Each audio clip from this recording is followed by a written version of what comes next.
All right, we're here back here, and we're talking about Master Fard Muhammad, the Venusian who came as a god to seek out the lost tribe of Shabazz.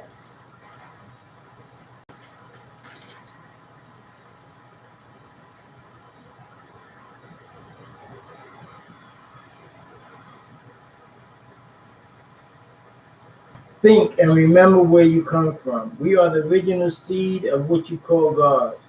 You are taught to call us gods by those malevolent, disagreeable beings and Luciferian serpent people, the human beings. They have influenced the mind of your leaders, either by appearance or in physical form, or in, as in the case of the Venerian, one of Valinet, Thor's own, who was known as Master Ford Muhammad, who came as a god from Saudi Arabia to seed out the lost tribe of Shabazz and to teach them knowledge, wisdom, and understanding. Up and above all of these great men, disagreeables crept in the form of misinterpretation to misguide you off the path, and we call out. Guide us to the way of the ones who stand straight, the way of those who have bestowed your grace, not those who have been cursed, nor of those who have gone astray. So remember your olive-toned parents of long ago. Remember the woolly-haired beings, nine ether, or nine to the nine power of nine, our kingly crown. Visitors to this solar system from Ritz. Remember our deep reddish brown skin, copper tone, perfected in green, as the greenest of olives because of the melanin that is within the genetics which we have coded in our genes.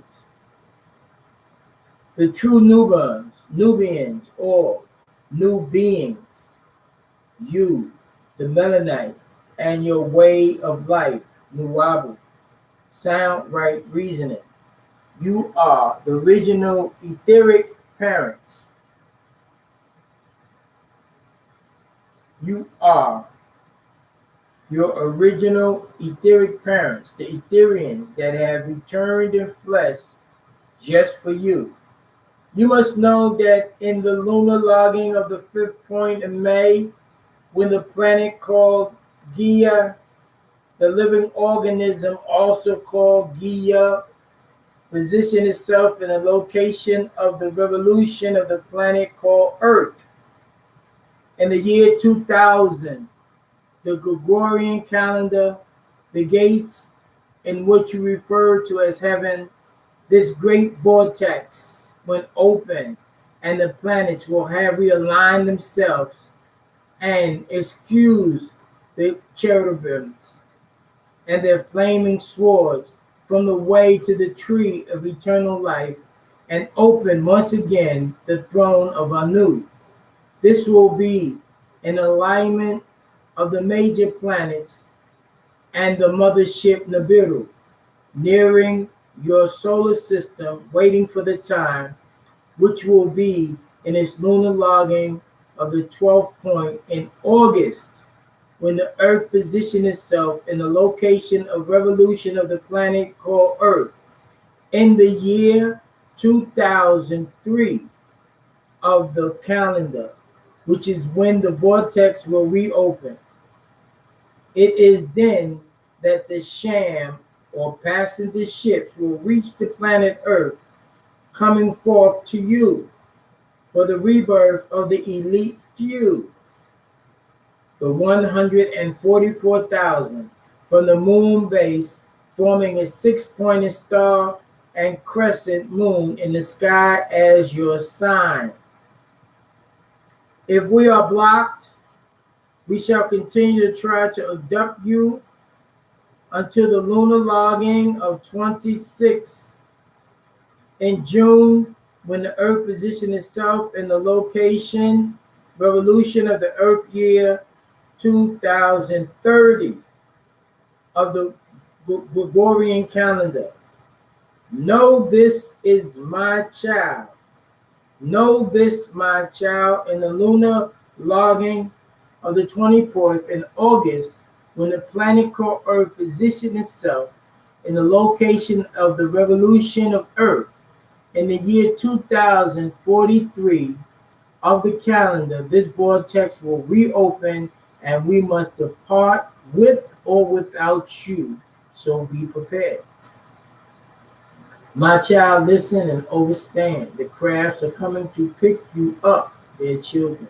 However, the evil Luciferians in human form, aided by the cursed seed of Canaan and their brothers, the Halabians, or the floorboards, or the Ulus, which are on the rise in many names and organizations throughout the world today.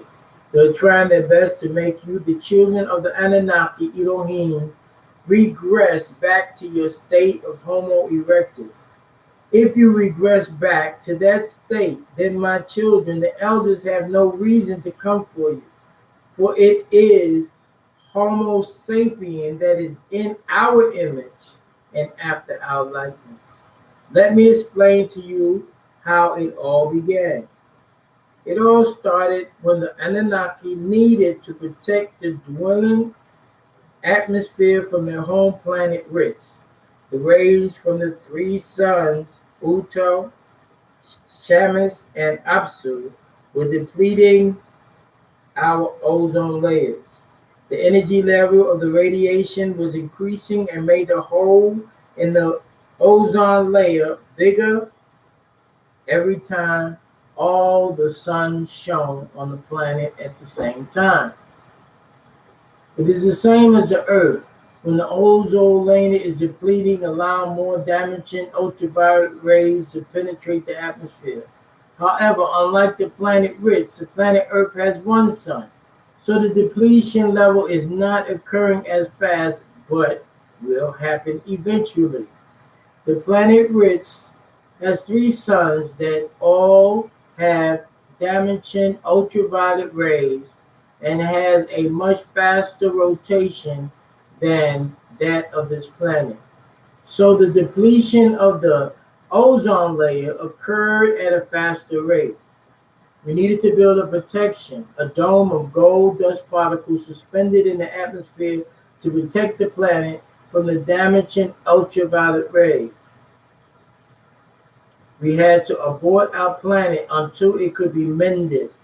Thus we moved to Keshula, known today as the Oregon Galaxy, which was originally a six-star, six-sun constellation, living in Aish or Arcturus and Kima or Pleiades, which are also star constellations with many life forms. We had to get closer to the Milky Way and this sun, which has exactly 1 billion years left to burn itself out. We moved to Lumar, which means deity of war, which is now called Mars. Then we moved on to Gaga, or Pluto, and various other planets and set up civilizations as in the Canis Major star constellation. This is why the face on Mars is believed to be that of a Homo erectus, when in fact it is the face of a Homo erectus being cloned into a Homo sapien. The face of Zacha, whose name is Cadman. It looks like the Sphinx face. The faces thought to be the pharaoh Khufu, when in fact it is the Egyptian deity Osiris. 20 and 4 Anunnaki Elohim came to the planet Earth to set up the first laboratory called P.I.M.P, that you called an Egyptian civilization on Earth. This occurred 450,000 years before coming to the planet Earth. They were followed by 1001. The name Utu, the sun, as Ra, the sun, and the head deity called Osiris, who is Usuri, after Sirius star constellation.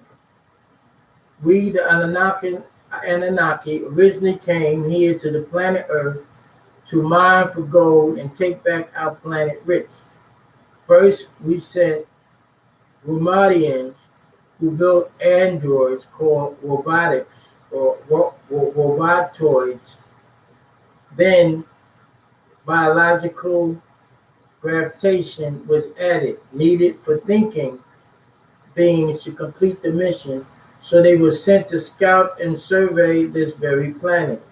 The leader amongst the Anunnaki was Ea, meaning he whose house is water, son of Anu and Id, or Ad. After crashing down in what is called the Persian Gulf today, he established a city and called its name Eridu, meaning home away from home, or house built in the far away. He received the name Enki when he landed, meaning ruler of Ki, which is called Earth.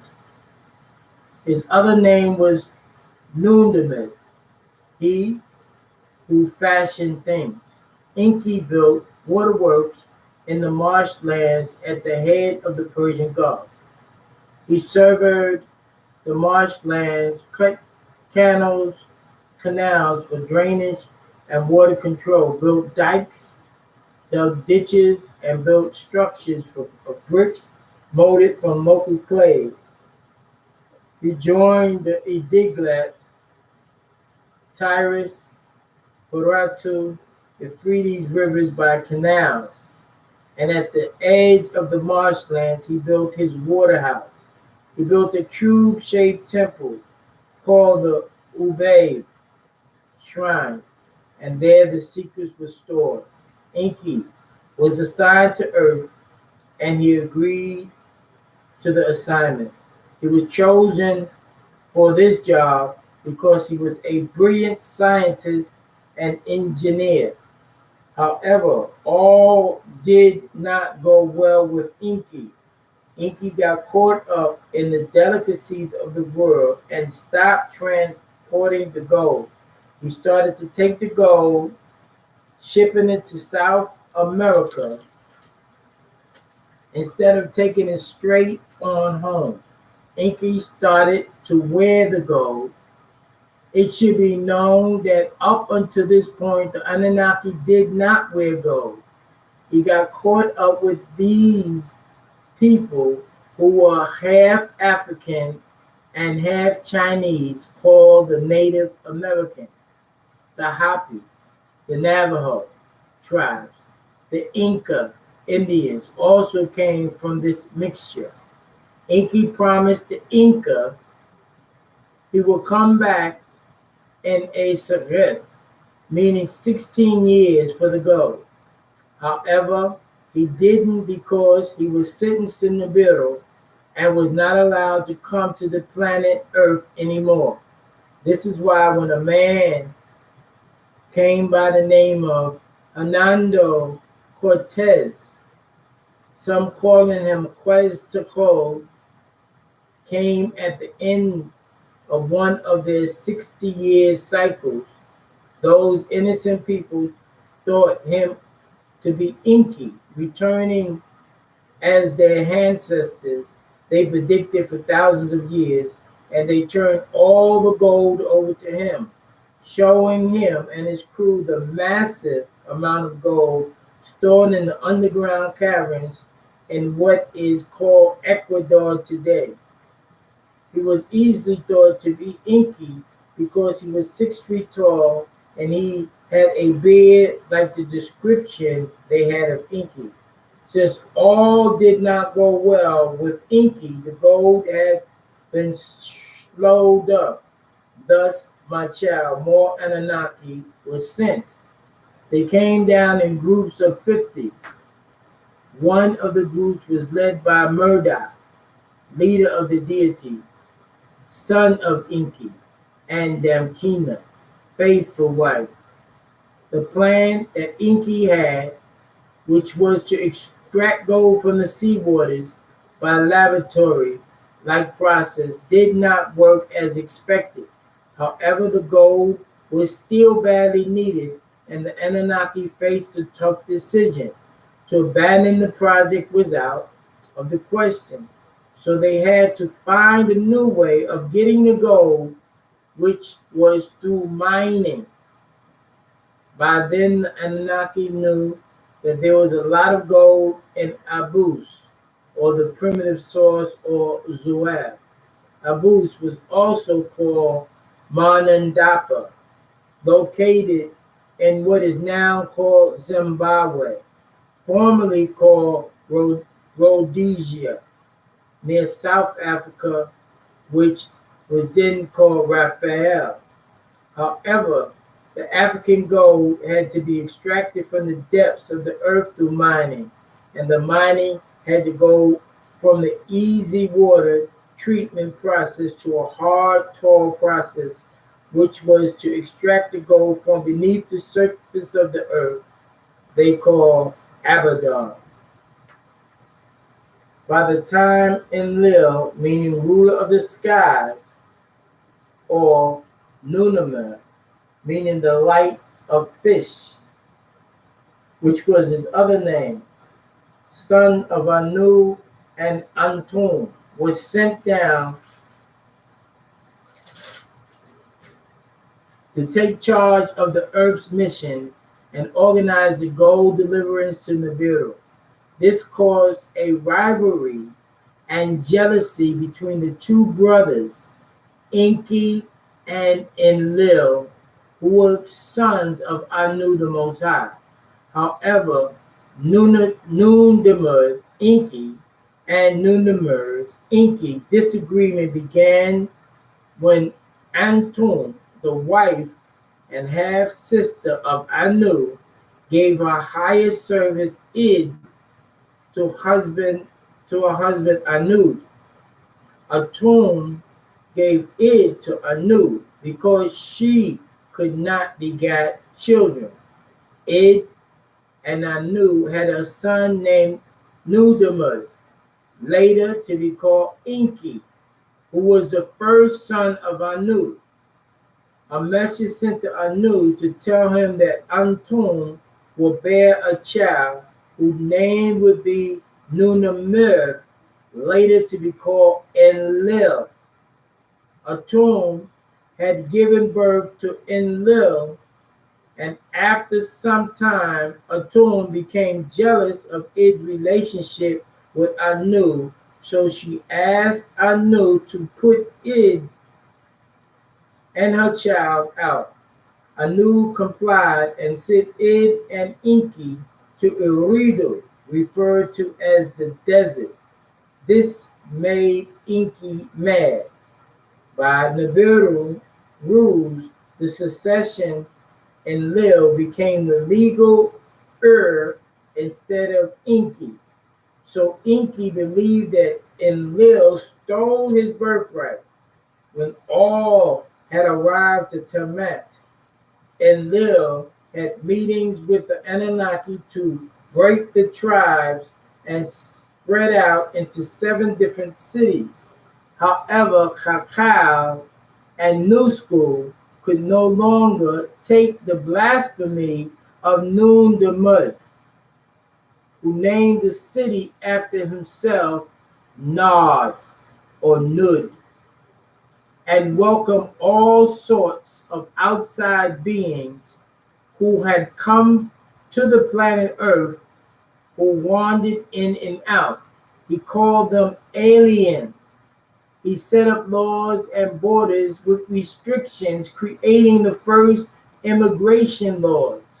Enki gave many khutbahs, sermons that were supposed to be a moral builder to prepare the Anunnaki for this new frontier.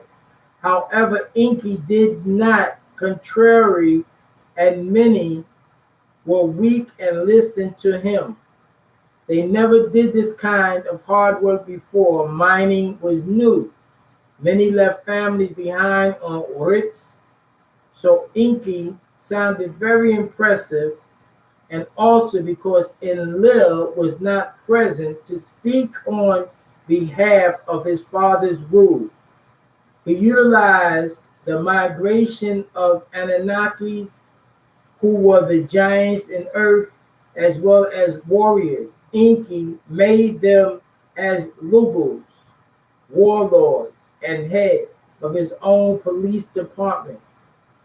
They robbed the village after village, confiscating the wealth. This police department even harassed New School and Kakao. So the 600 that came now broke up into two groups of 300s each, male and females. Those who followed Inki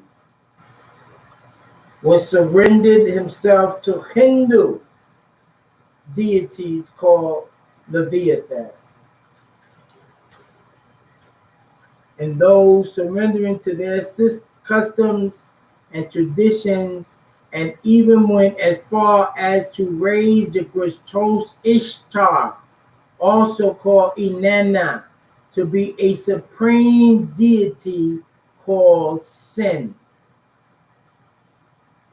And you had those who followed Enlil, once New School and Kakao could no longer take the things that Inky was doing. They moved on ship after ship until they found open plains in the Sinai Peninsula. There they landed and proceeded further north to set up 7 cities that they called Tumun, Salam, Mu, Lumeria, Kadesh, Nepal, and the second city, Ashkelon or Akibolan. The city of Nepal was ruled by Enlil. This is where they built Darga, or the sacred chamber, where he kept the tablets of all and the Duranki, the bond of heaven and earth. A place called Lhasa, meaning seeing the red light, was built to keep close relationship between the Anunnaki and the Igigi. The Igigi are the beings that stayed in the skies and maintained the craft Nibiru when the Anunnaki came down to Tamat, or Earth. The word Igigi means those who stayed in the skies, and the Sumerians translate it as those who see and observe. The Igigi remained in constant orbit around the planet Earth, acting as intermediaries between Earth and Nibiru. So now we have 2 separate societies of the Anunnaki on Earth. You have the Democrats, who have become Toby or agreeable, and you have the Republicans who have become Ra or disagreeable and live in 7 cities: Separ, Kish, Kutha, Korupak, Urak, Asen, Eridu of Chaldea, where the flames of Chaldean demons were. Enki set up a democracy, and a government was set up as the original planet which was ruled. Enki set up a republic to repopulate the planet Earth. He told the Anunnaki that he would bring their families so they can rule the planet. Thus, they had the administrators and the workers. The people of Enlil wore nose rings in their right nostril, and the people of Enki wore gold earrings in their right ear. However, the ruler of the groups wore both the nose ring and the earring in the left ear when there was peace and happiness. The woman wore it both in the nose and in both ears. This was passed down from generation to generation. The people of Enlil became the Ishmaelite tribe of today, and the people of Enki became the Israelite tribe of today. This created two castes, four groups of people that were to work the actual mines called laborers, and three groups that were to work the laboratory processing of all minerals, logging, charting, and managing. So in time, after many years of living on the planet, many problems arose. A revolt was starting in the lower mines amongst the lower class of the Anunnaki, and it was bothering the higher class. The Anunnaki were complaining that the work was too hard and tiresome. Well, we will continue that. Need you to go over that and figure out what's going on. Read it, teach it, and learn it.